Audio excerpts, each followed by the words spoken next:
As promised, today we will wrap up this discourse on the designing of Jeet Kune Do curriculum. And if that doesn't take too long, I might say a little something about one or two other ongoing, raging Facebook discussions. Hello, everyone. This is Dwight Woods, the Jeet Kune Do Rebel, and welcome to the I Love Jeet Kune Do broadcast number 129. This is the one about Jeet Kune Do curriculum structure, and this is part 4. As you're logging in, if you guys would be kind enough to say where you're logging in from and hit the like button, and feel free to continue doing so throughout the broadcast. If you're catching the final edit video over on the YouTube, please be sure to like, subscribe, and hit the notification bell as well. If you enjoy my work and you'd like to support the program, consider making a purchase over at jkdrebel.com. Just click on the Rebel Gear link and check out our offerings. But of course, the best thing you can do, as always, is to share this video and spread the word about the I Love Jeet Kune Do broadcast. All right, let me take a quick look and see who might have checked in with me. There are my regulars. Sifu Nick, how you doing? Dave McCulloch, Terry Valor, Craig Stanton. All right, nice one. Okay, so a quick review of what we talked about thus far, right? Part 1, we talked about reasons why a JKD curriculum should have a decent structure. In part 2, we talked about a possible ranking system into decent structure. In part 3, last week, after digressing and ranting about generational JKD and the gaps in their thinking and their knowledge, we talked about the whole stages of a technique thing, which is kind of what we will wrap up with today. If for whatever reason you haven't listened to any of those previous broadcasts, might I suggest that you head over to the YouTube channel where you will find them preserved for all posterity. Right? Okay. All right. So today I will show you how to simply use, again, this is like a current theme or a run-in theme, how to simply use what's been out there in front of us for a long time to build your curriculum without unnecessarily violating any JKD principles that you might hold to be gospel.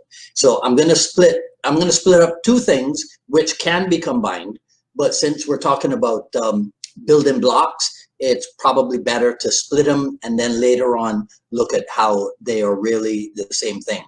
The references would be page 52 of the Tao of Jeet Kune Do, well, the original edition, which is the diagram of the 4 stages of synchronization, right? So you remember stage 1 is the teaching of the correct form. Stage 2 is building up precision and rhythm while progressively augmenting speed.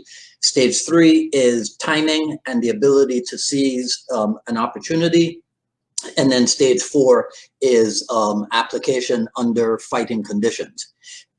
In Jeet Kune Do commentaries on the martial way, page 310, now it's kind of gone through an evolution, and now stage 1 is called synchronization with self.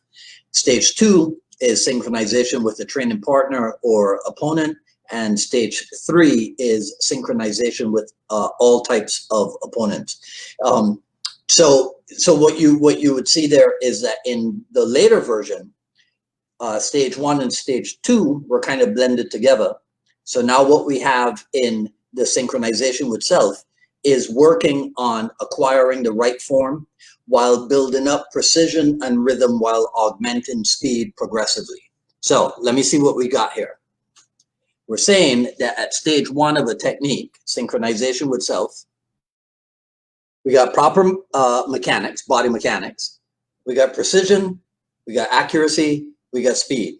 Now, I don't know about you, but to me, that sounds a lot like I'm working on different types, but overall, I'm working on coordination.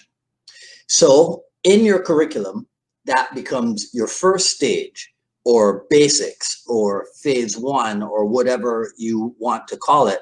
But this is where, to my way of thinking, this is where people would learn to shadow box, for example, in order to practice and acquire the proper form. And they would learn how to work with training equipment, whether it is solo training or how to use the training equipment with a partner. Old version, stage 3, which became new version stage 2, right? As noted, timing and ability to seize opportunity, right? And the new version says synchronization with a training partner or opponent. So now I'm working on timing and reaction. Sounds to me like I need to be able to handle when something comes at me, and or when and how to launch my own attack, timing and reaction.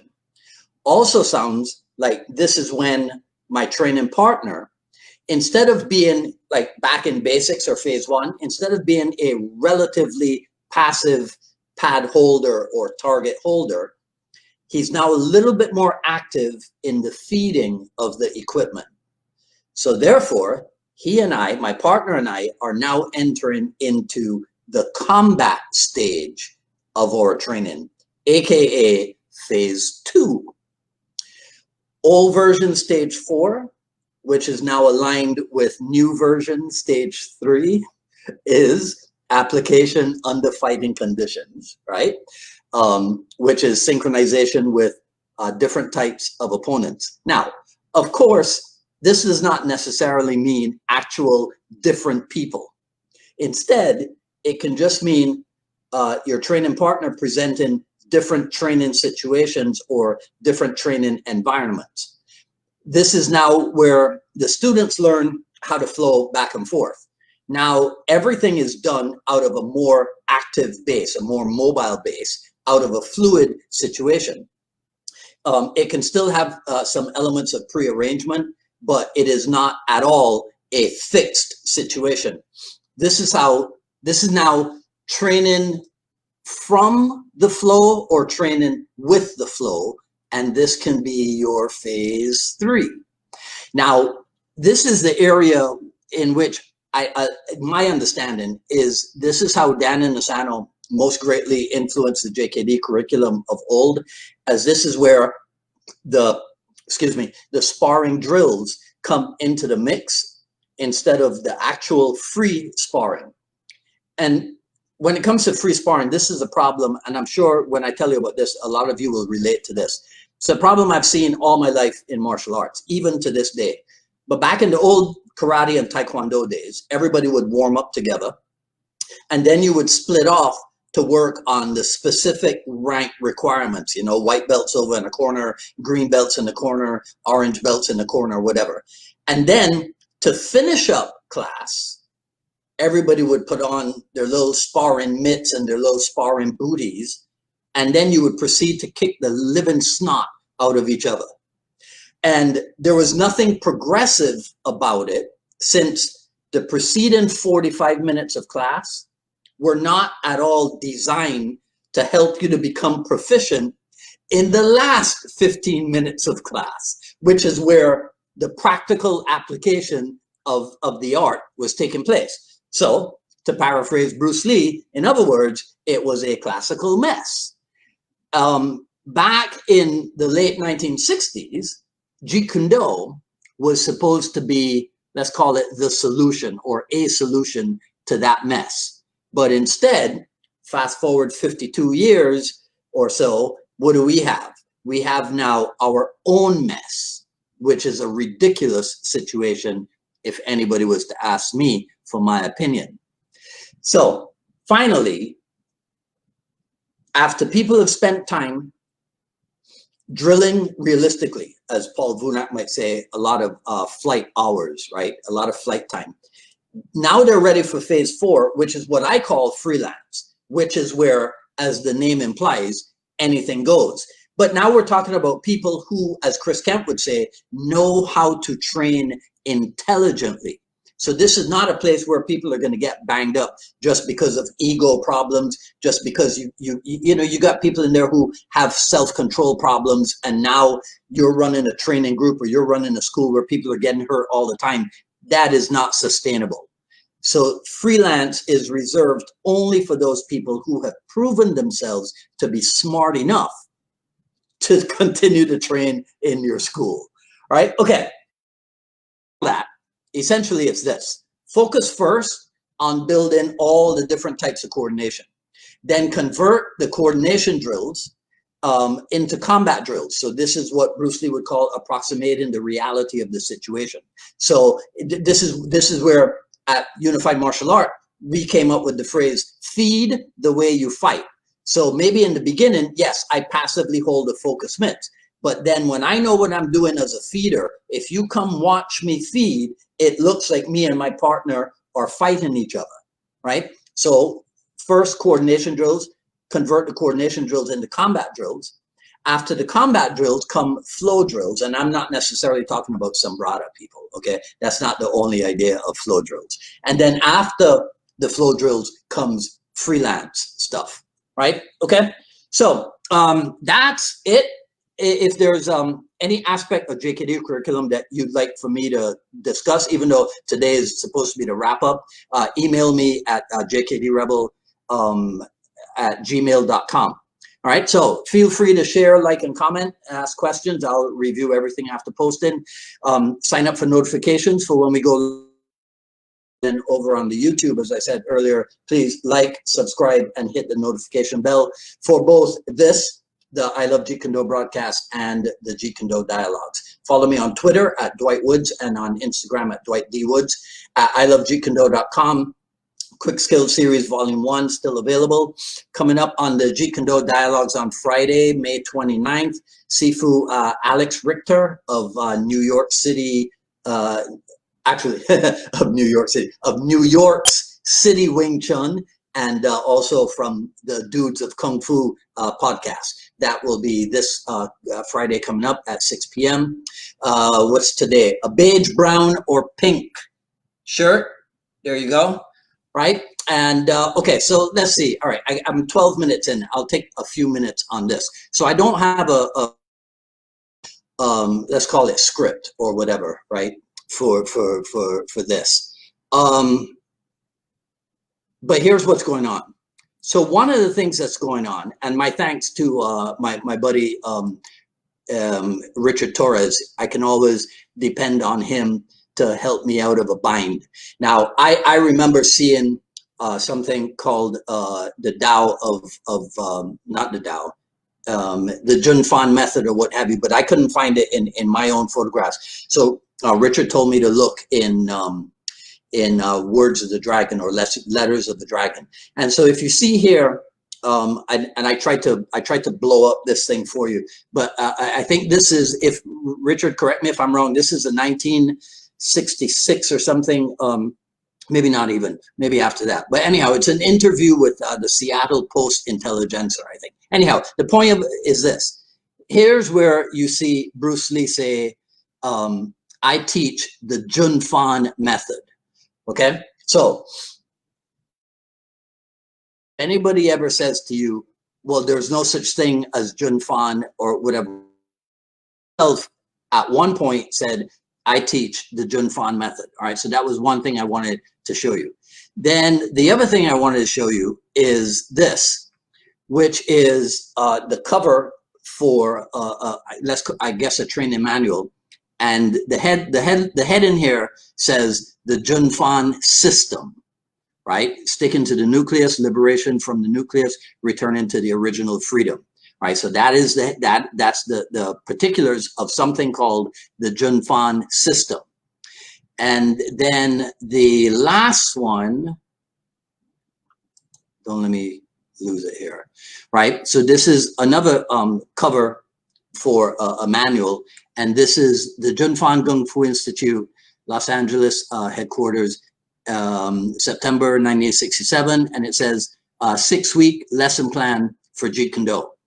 Okay, now what's the purpose behind all of this? Merely to illustrate that there was a time when the term Jun Fan was used to connote what Bruce Lee taught or what Bruce Lee was doing. And then we all know that later on it became Jeet Kune Do. So like I've said before, and actually I got this both from more so from Chris Kent, but also from Bert Richardson. If on Friday I'm teaching Jun Fan Gung Fu, or we're calling it the Jun Fan method, and then over the weekend the inspiration finally hits me, and on Monday morning I rename what I'm teaching and training and doing Jeet Kune Do, there is no substantial difference between what I was doing on Friday and what I'm doing on Monday. Maybe I called it on Friday the Jun Fan method, maybe I call it on Monday Jeet Kune Do. There's no such. I bring this up because we have now, well, not new, because these things are always ongoing, but now we have a whole thing about Jun Fan is the art and Jeet Kune Do is the philosophy. And different people have different reasons for sticking to their guns with their opinions. Some people say, I was told this by such and such person.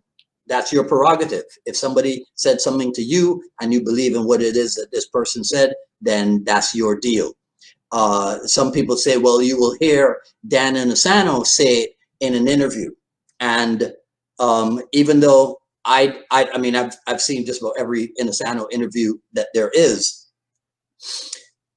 If I went and I watched that interview and I heard Inosanto say what Jeet Kune Do is a concept, right? And I don't all of a sudden rush and go, oh, Jeet Kune Do is nothing but a concept. Jeet Kune Do is nothing but the Bruce Lee's philosophy.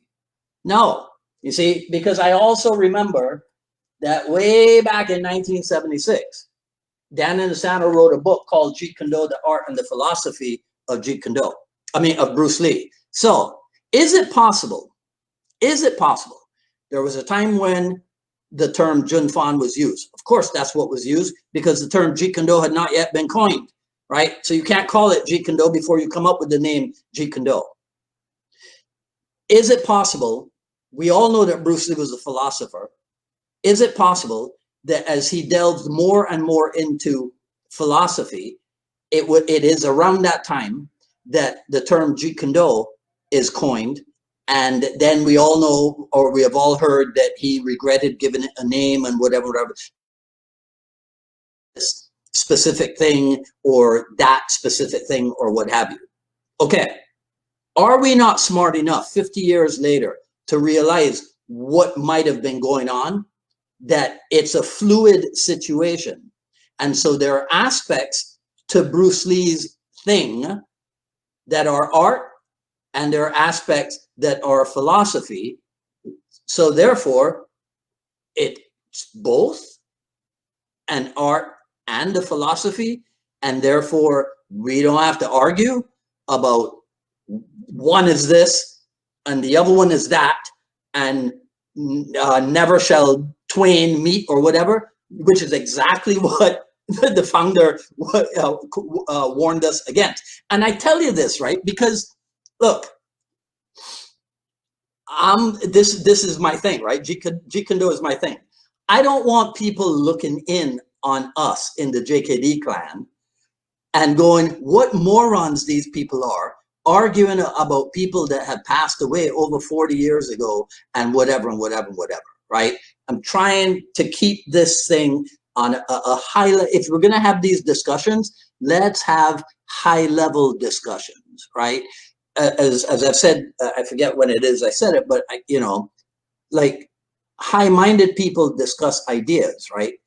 Or big-minded or whatever it is, right? But small-minded people discuss people, they gossip. Let's not have that, right? I love Jeet Kune Do, and that's where I'm going right when I finish this, because I have to clear up some nonsense that's going on over there. All right, so so that was one of the things. The thing about Jun Fan being the art and Jeet Kune Do being the philosophy, both are both. Okay, right? It's as simple as that. Both are both. And I mean, look, Bruce Lee said what? First book, Chinese Kung Fu, philosophy. How much more friggin' evidence do we need, right? That it's both the philosophical art of self-defense. The artistic philosophy of self-defense. Come on, people, grow up already. Anyhow, right? So that's that. The other thing is, what's the other thing? Okay, so the other thing is this. And I didn't make any notes on what to say to you about this or whatever. It is the absorb what is useful, what I call the 4 tenets of Jeet Kune Do. I thought this was settled. I thought once everybody realized that the original wording comes from a Chairman Mao book, and Bruce Lee wrote that stuff when he gifted Inasano Sun Tzu's Art of War. Inasano took it upon himself to transform that, right, into a sign, and then that sign hung at the Kali Academy. I thought once all of that was established, we would be good, but apparently we're not, because apparently, now I'm gonna name names here, and these 2 guys, everybody knows they're friends of mine, right? But not always do friends see eye to eye on everything. If Richard Torres contends that what Bruce Lee wrote in the dedication to Dan Inosanto is about the book itself and not about Jeet Kune Do, that is his prerogative, right? I can see why, I could see somebody thinking that way, because it's very possible.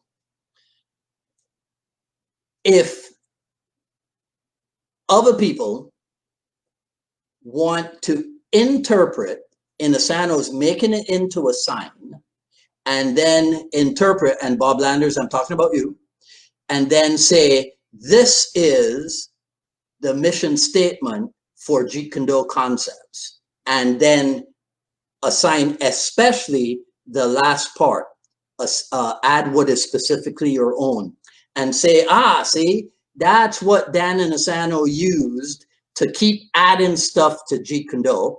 That too is your prerogative. In my opinion, you're dead wrong. You don't understand. But if you want to take add as literally, cool, right? But I'll tell you this. I wrote this today, but now I'm not sure where the heck it is that I wrote it. But I'll tell you this, right? Let me give you an example of add what is specifically your own. And maybe this, no, this will not settle it, but I'll tell you this. When I started doing the Jeet Kune Do dialogues, of course I was going to try to talk to people that I was not friends with already. And some of those people were people like Bob Landers and Richard Torres, who are of Ted Wong lineage. And that led me to people like Mike Gittleson, and it led me to people like Jeremy Gordon and Rodney Hitchcock, who has not been on the program yet, right? And Mike Gittleson and other people. And one of the things that I came across by looking at the Ted Wong stuff was the way that Ted Wong would use one hand to deliver multiple blows from different angles, right? I was like, that's pretty cool.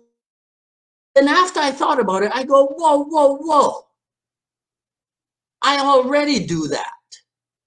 I already do it in single stick Kali, because in single stick Kali, I can slash and thrust, or thrust and slash and thrust, or whatever. I can go inward and backhand. I can hit high and low and whatever. So I was already doing, let's call it 3-count stuff with one hand.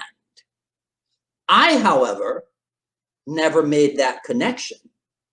But through these guys, Ted Wong guys, and remember, right, the idiots out there in the Jeet Kune Do world think in terms of Ted Wong versus Dan Inosanto. These are the Jeet Kune Do idiots.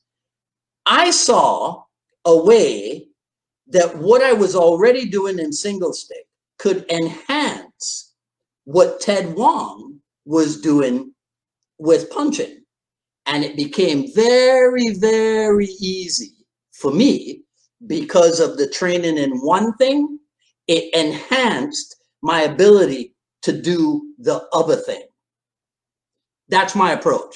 All right, I've been talking too long. So you could use that kind of approach if you want, or you could just do the thing where you keep attacking people's intentions and you you keep assigning nefarious intent to whatever it is that people did 40 years ago. All right, that's it. I'm done. You guys have a good one. If you're still under lockdown, God damn, sometime they got to give this up at some point. Apparently, we get to go back. I mean, we can go outside now into the park and what have you, which is what we've been doing. But next week, I think we get to return to physical locations. So I hope something similar is happening in your locale, right? And all right, and so that's it, guys. I don't know what else to say about this. All right, so I will say nothing more. This is Dwight Woods, the Jeet Kune Do Rebel, signing off. Right? Did I tell you? I told you everything? Yes. Okay. All right. Cool. Take care.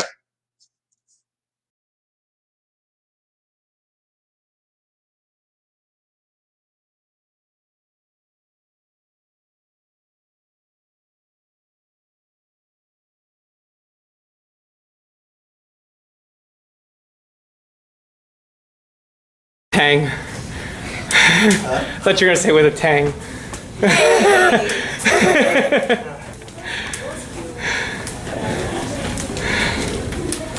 Okay, so here's the 3 distances, let's call it, right? But yeah, 3 distances. But here's where we'll start. Just for mechanics' sake, right? We'll just do where I used to call this stability kicking. Oh, okay. Right. So stability kicking is this, right? Because it's like, let's call it the longest way, yeah, to the target. Okay. Rear leg, no movement, so to speak. So we're not dependent on this stuff. I just want to get the idea of swivel, get this in a straight line with this, and then drive it, and come back. That's the first one. Okay. Okay? Got it. All right, let's go. Yes, sir. 30 seconds left. All right, so I go like this.